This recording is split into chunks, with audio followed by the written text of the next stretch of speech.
Matt Lenihan for Boxing Social in association with Empire Fight Store. Always a pleasure to catch up with Nico Ali Walsh. Nico, normally see you out in Las Vegas when there's a fight week on. We're normally there at the Top Rank Gym. Nice to catch up. We haven't spoke for a while. How have you been? I suppose it's a bit of an obvious question because I know you had a lot of problems with the arm, but where are Yeah. we at? How's things? I'm doing great. I'm healing. I'm doing just everything that my team to do. So I have no complaints at all. In terms of your last fight, obviously you went through a turbulent time so early on in the fight, but you managed to battle through that and come out the other end. Incredible, really. Did that teach you more about maybe yourself, and gave the rest of the world a bit of a chance to see exactly what you're made of, kind of things when things get tough? I suffer an injury. You battled through all them rounds with that dislocated arm.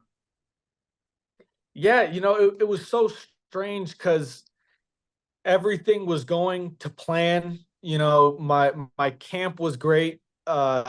So everything was going up into plan, but in training camp, you can't plan for something that requires heart.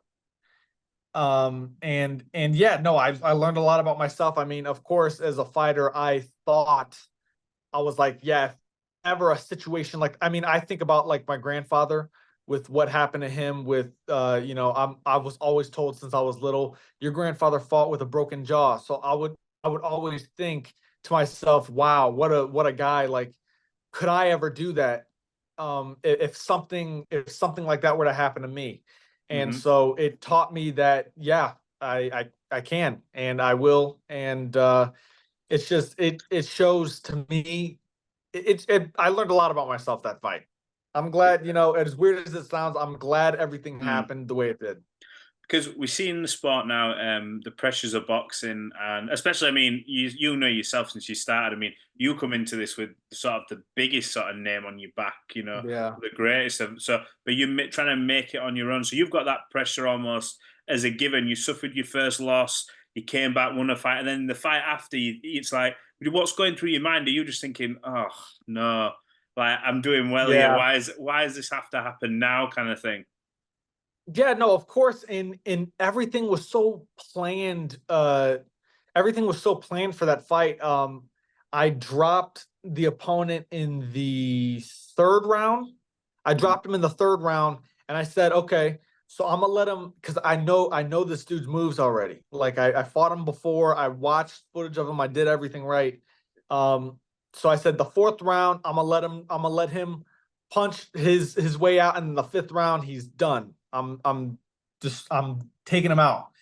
But at the end of the fourth is when the first shoulder thing happened, but it happened quick. It was like Hmm. in and out. And I was like, to my I was thinking to myself, I was like, what the heck just happened? I don't know what that was. But then the fifth round came, and then early in the fifth round is when it came out and just stayed out. And that's just when I started getting hit. I just started eating shots. And at that point, I was like, well, my plan's out the window. So Yeah. now I've just got to box. And I was trying not to show anyone what happened because they will stop the fight off of that alone. It's that serious enough of an injury, you know. 100%. I was just trying to play it off. And so when I sat down in the corner, uh I didn't say anything from the fourth to the fifth Hmm. or from the fifth to the sixth. In terms of the injury, how long does this keep you out of action for? How long's your rehabilitation period? If I'm smart and I listen to everything that they tell me, they always doctors always like to, give you the longest period Yeah. possible. But already they're telling me I'm ahead of schedule, so I'm planning to be back in the ring before the year's out. Oh, good, good. In terms of where you're at now, I think one thing that came from that fight, as well as your sort of mental fortitude, there was the post fight interview where sort of big moment, everyone's talking, and Yeah. you made a clear point. There was a little bit of a clapback at some comments made by Teofimo, but you sort of made it very clear. Look, regardless of last name or where my background is. I'm in this to try and make a serious sort of go at it. because you said you referenced, look, I've been offered millions to fight Yeah, elsewhere. yeah. Why would you not look at that? Do you feel that's a different part of the game and you want to just go down this more traditional route? Why is it that you're like, no, look, I could do that, but I'm not. I'm going to stay in this path. I'm gonna make sure I do it this way. So yeah, I mean, that's the the first thing that I thought of was this is like my first interview, honestly, that I've done. I've been avoiding interviews. This is the first interview that I've done since like the first main one I've done since the shoulder stuff, since everything. Oh, And okay. what I can tell you is the stuff that Tio said had bothered me, of course, because I watched his fights, I supported him, all that. Yeah. And what he was saying was basically, I mean, not basically, he literally said, you know, I would do anything for money or fame. Like he said I was desperate for money or fame. And a lot of people had said that, like a lot of the haters had said, you know, this guy's in boxing for this reason or this reason. And I had to just make very clear that if I was in boxing for anything other than legacy, I would be a millionaire, 4 months ago, and I would be in the clown part of boxing, fighting, the clowns. I'd be fighting the Jake Pauls. I'd be fighting, basketball players and Yeah. wrestlers and whatnot. But that's just not. I have too much respect for the sport. That's not what I want to do. It's hard for me as a young guy, as a 24-year-old, to say no to millions of dollars, literally. Yeah. But it comes down to like my integrity and my morals. And I just feel like once I go that path, there's no changing Yeah. there's no changing that. If, say, for instance, hypothetically, say we know Jake's fought a Tommy Fury, for instance, if he started putting Yeah. together what you would see and other people in the real hardcore sort of boxing clique would say, you know what, he's fought two or three now legitimate fighters back to back, and he was edging, sort of maybe, I don't want to say more closer to our world because he does the training kind of Yeah. thing, but if that was to happen, would that sway you a little bit if there was an offer still there kind of thing, or is it a case of no, never? No, I never say never to anything. And I will respect. I'm a normal dude. Like Yeah. I'm not, I don't care about this Jake Paul. Like I don't get. Boxing is very straightforward to me. If you want to fight, we'll fight under, whatever circumstance. But he's not even in boxing. And like you said, uh if he did those fights, which he did, after he lost to Tommy, I don't know his career like very well, but I know after Tommy, he went back to the MMA route. Hmm. But he had a period where I think he fought like one or two real boxers. They Hmm. were just journeymen, but he was fighting real fights. At that point, I was like, maybe this dude is trying to take it serious because he claims that he wants to, be a champion one day. And I Yeah. respect that. That's cool. I would absolutely fight him. I would absolutely fight him. But then after that, now he's, wants to fight, you know, like Mike Tyson, and then he's fighting another MMA guy. And then after the next MMA guy, he's gonna, be fighting another MMA guy, I'm sure. Yeah. So it's endless.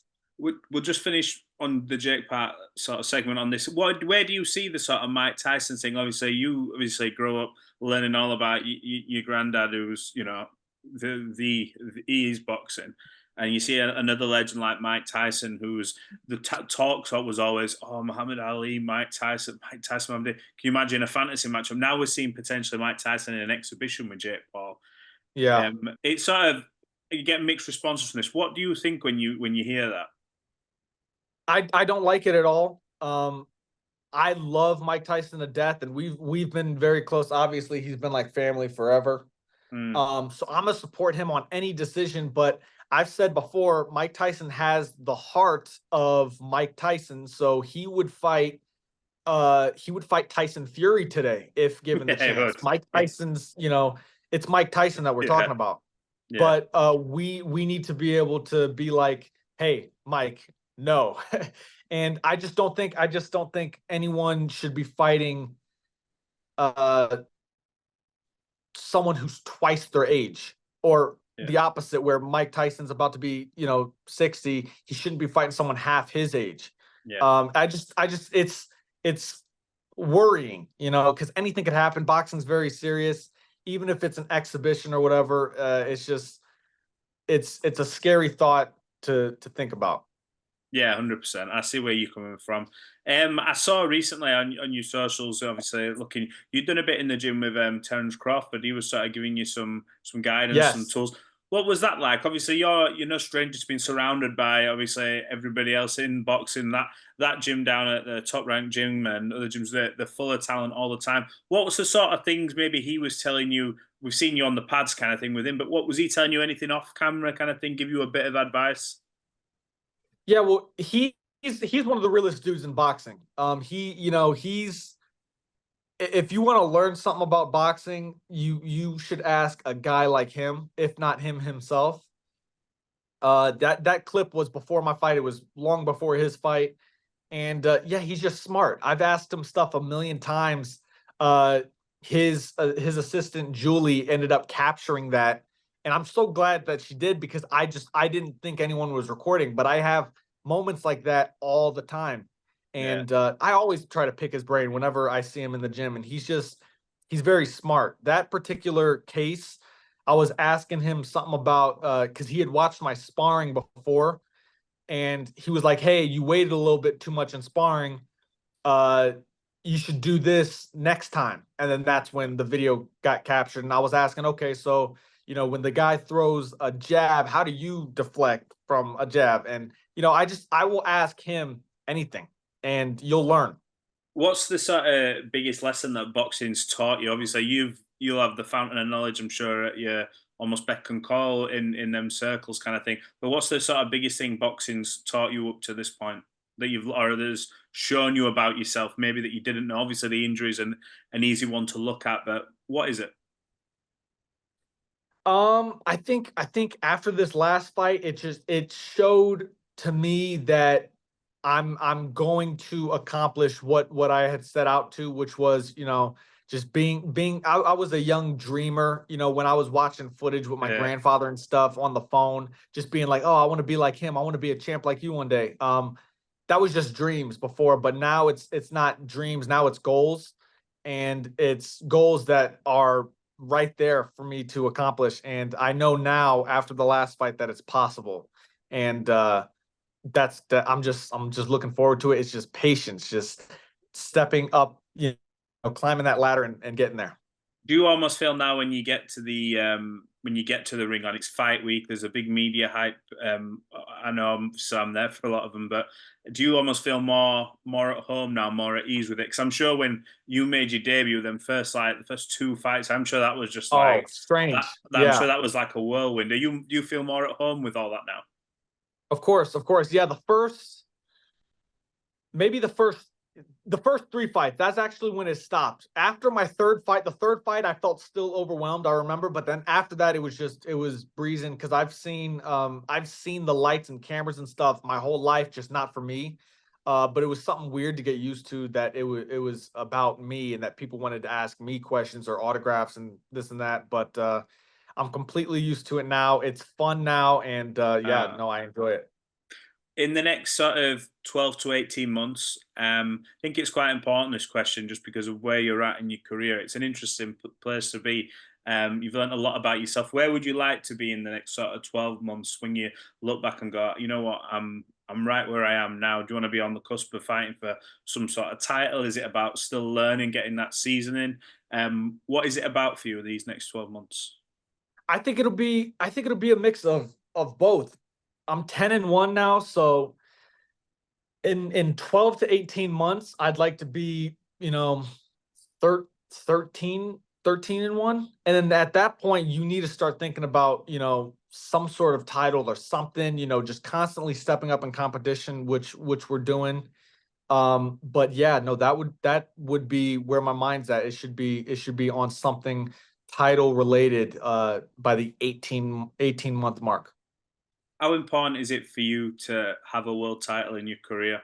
Is it about world titles primarily for you, or is it about just getting to a certain point kind of thing, or fighting maybe at a certain event arena, or where what's sort of your level of satisfaction? I know you can't put a ceiling on it, but I think I know That's a where good I'm going question. with That's it. a good question. It's definitely not a place, because I've been literally around the world now. I'm waiting to fight in the UK, but Yeah, I've been in Africa. I fought at MSG in the actual garden. I fought here in Vegas at the MGM, and so I've the place is cool. I've been there, done that. It's all about titles now. And because I'm old school, a lot of the fighters nowadays don't care about titles. They don't need to. Honestly, they make their money without them. But I'm old school. I like titles. I like being able to get into the history books and never get out. So yeah, yeah. it's about titles. It's about legacy for me. We'll look forward to seeing you carry on this journey, and it's going to be an interesting one. Fingers crossed we can catch up next time I'm back in the States in Vegas. Yes. We've done it a couple of times. I think one of my first work trip to Vegas, we didn't actually interview, but a friend of mine took us to meet Marvin, and yourself was there. Oh, yes, yes, yes. It was good. It was a good trip that, That's and you guys were hilarious. so courteous. So yeah, look, I appreciate it as always, Nico, and fingers Of crossed course. we catch up within the next sort of couple of months. Awesome. Yeah, just let me know, let Evan know, and I'll be ready to go. Nico Ali Walsh, appreciate your time. Thanks for talking to Boxing Yes, sir. Social.